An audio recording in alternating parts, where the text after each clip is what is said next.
Hay una minoría que se acostumbró a la corrupción, no quieren dejar de robar y quieren reconquistar el gobierno para seguir medrando. No le tienen respeto, ni mucho menos amor al pueblo. Su Dios es el dinero. Y desde luego hay un acompañamiento de medios de información o de manipulación, intelectuales alcahuetes, sectores aspiracionistas y mucha gente con pensamiento conservador, no pocos, millones.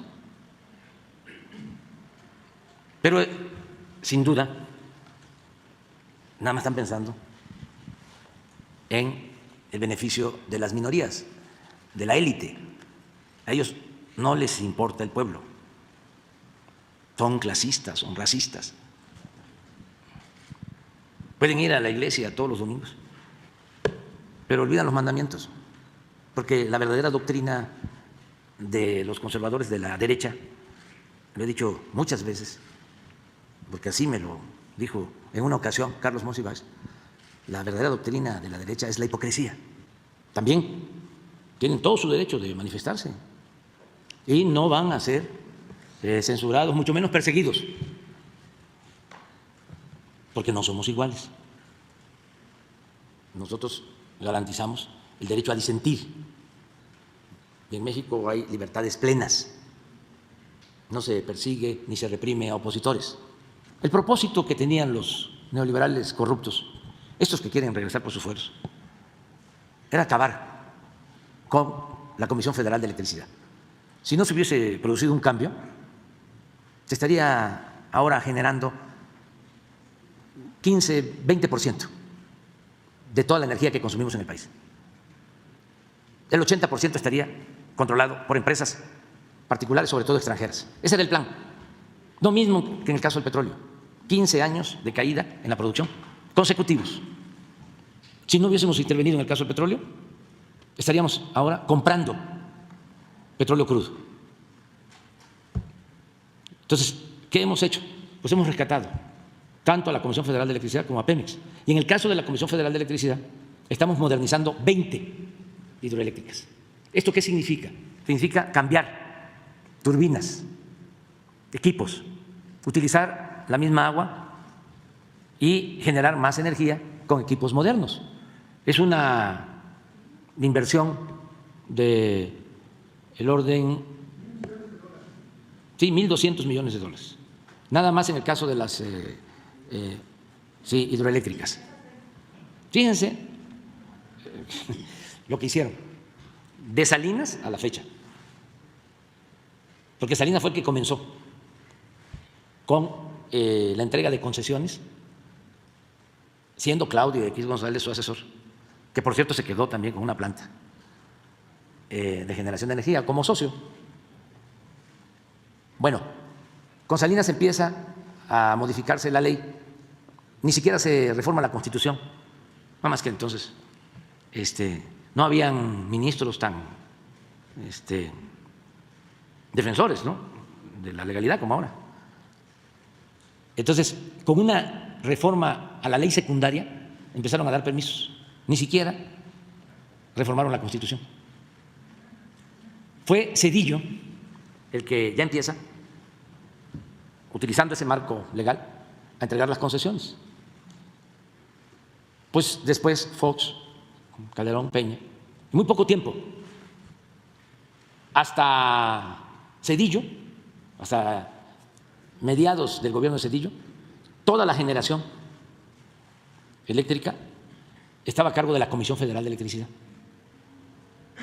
Y desde Zedillo hasta que llegamos nosotros, se entregaron concesiones a particulares. Y por todo lo que hicimos, logramos detener la caída, pero de todas formas, solo teníamos el 38%. Acuérdense que quisimos reformar la ley eléctrica y salió un juez que estaba al servicio, está, de las empresas eléctricas extranjeras, como todo el Poder Judicial, y concedió amparos. Y ha sido una lucha tremenda, porque estos grupos de intereses son los que dominan en el Poder Judicial. Tienen a su servicio a los jueces, a los magistrados, a los ministros. La concepción es de que debe de darse prioridad a la empresa privada, nacional y sobre todo a los extranjeros. Esa era la concepción durante el periodo neoliberal. Y destruir, desaparecer a las empresas públicas, como la Comisión Federal de Electricidad. Entonces, teníamos un debate y denuncias contra Iberdrola, que nos iban a llevar muchos años de pleito.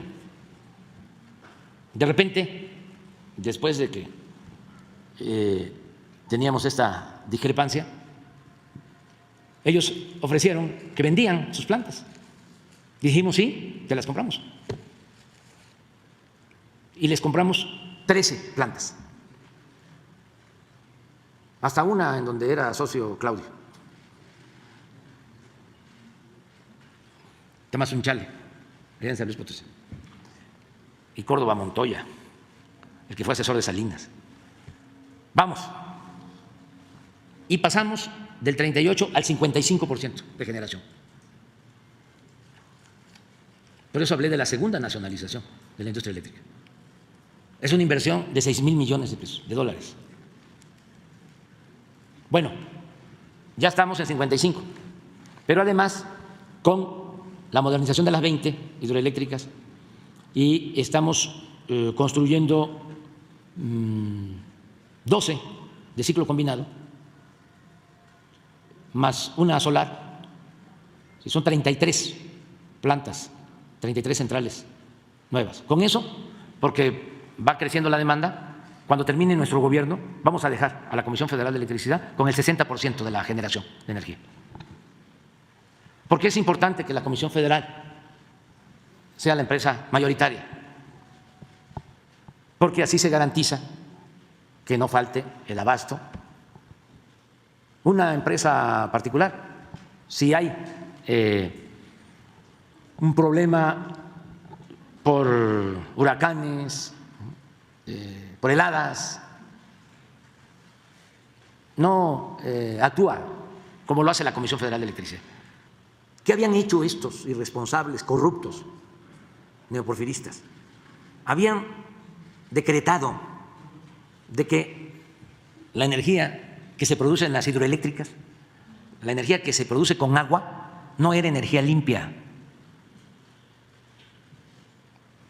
Aunque parezca increíble, pues, y que no era renovable. Entonces, todo, porque lo que predominaba eran los negocios, los business, y ni siquiera los negocios lícitos con ganancias razonables, no, era influyentismo, vil y robo. Entonces, ahora ya es otra situación y vamos a seguir adelante. ¿Quiénes están enojados? Pues los de Oxxo, porque no pagaban, tenían subsidio. Por eso el Reforma, que uno de los mecenas del Reforma es el señor Fernández, el dueño de Oxxo. Y ese es el papel, ¿no?, de la prensa conservadora. Que le vaya mal a la Comisión Federal de Electricidad, que le vaya mal a las empresas públicas. Porque para ellos lo fundamental es el dinero, es lo material, en esencia. Nosotros sostenemos que nada humano nos es ajeno, pero somos distintos. Y además nos sentimos muy orgullosos de cómo somos. Y ellos también, ellos también.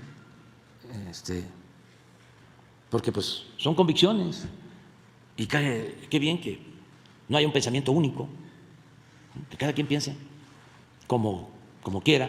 Nada más que antes, cuando dominaba este grupo oligárquico, que eran los dueños de México, además de todas sus fechorías, porque son muy corruptos, muy rateros, engañaban mucho, manipulaban, decían muchísimas mentiras y no había réplica.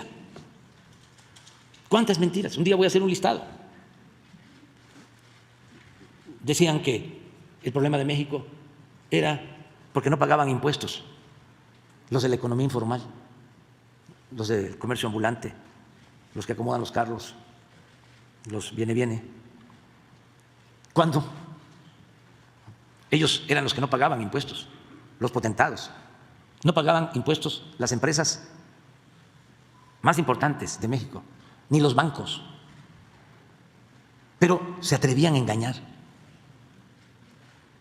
Vamos a aceptar, como dicen los abogados, sin conceder, que se incrementara el padrón de contribuyentes, que entraran todos los vendedores ambulantes, los que se buscan la vida como pueden en la calle. ¿Cuánto se iba a obtener de ingresos? Pues muy poquito, casi nada. Pero ¿cuánto se les condonaba de impuestos a los de arriba? A 50, a 100 grandes corporaciones, 200, 300 mil millones de pesos. Esa es una gran mentira, ¿no? Un gran engaño.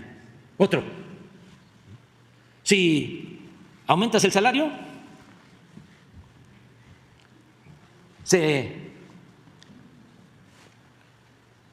desata, se dispara, hay alza en la inflación. Luego entonces no aumentes el salario. Y así mantuvieron el salario como uno de los salarios más bajos del mundo, con esa mentira de los expertos, ¿no? Los opinadores, ¿no?